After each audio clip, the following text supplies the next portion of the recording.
Najpogostejše napake sodobnih blagovnih znamk so neizrazitost, ta me too moment, se pravi ponavljanje trendov, preizkušanje se v nečemer, kar je bilo že odkrito, in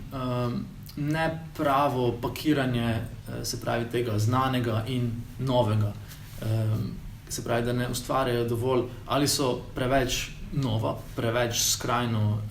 inovirajo, ne, in so zelo hladna potem, ali pa v bistvu preveč na stari način ponavljajo neke zgodbe, ki so bile že povedane. Po drugi strani pa je trg postal, marsikateri trg, tako blazno nasičen, da je zelo težko nekako prodreti skozi neke obstoječe kanale, in veliko blagovnih znamk potem tam obtiči na nekih medijih, ki v bistvu niso več dovolj dobri za doseganje ciljnih skupin v primerjavi z vsem, kar nam sodobni ekosistem omogoča. In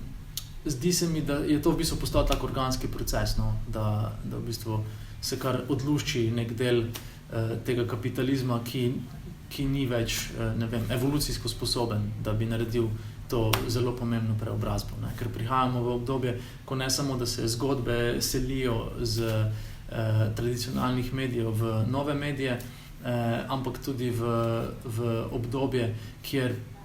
bo začela, ne vem, zgodbe ustvarjati umetna inteligenca, ne, se pravi, velike oglaševalske mreže intenzivno vlagajo v razvoj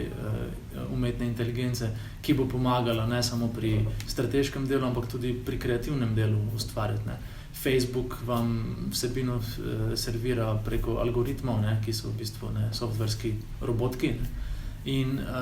stvari se pač odvijajo v neko smer, kjer pa mislim, da je še vedno ta osnovna človeška kreativnost zelo pomembna, ampak osnovna človeška kreativnost je v pripovedovanju zgodb in v odkrivanju novega.